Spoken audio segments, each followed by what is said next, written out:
జిల్లాలో ఎన్నికలకు ముందు రాజీనామాలు చేసిన వాలంటీర్లు వరుసగా రోడ్డెక్కుతున్నారు.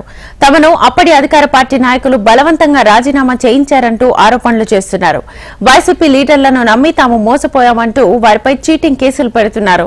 ప్రత్యేకించి నెల్లూరు రూరల్ నియోజకవర్గంలో ఇప్పటికే పలువురు వాలంటీర్లు వివిధ పోలీస్ స్టేషన్లో స్థానిక కార్పొరేటర్లపై ఇతర నాయకులపై పోలీసులకు ఫిర్యాదు చేశారు.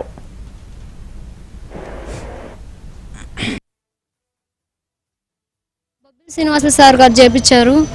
ఎట్టని మా పనులు మాకు కావాలి సార్. మేము ఎక్కడ పోయిన రోడ్డు మీద పడిపోయి ఉన్నాం సార్. మేమైతే ఎవరి కాలు పట్టుకోవాలా? మాకు పని అయితే అవసరం. ఒకవేళ గవర్నమెంట్ కాకపోతే మాకు ఏదో దాని 5,000 చూసుకొని మేము బతుకుతున్నాం కదా. 5,000 మాకు ఎట్టని సరే 5,000 అని కాదు, మాకు పనులు అయితే అవసరము. దాని మీద ఉండేవాళ్ళు చాలా మంది ఉంటున్నాము.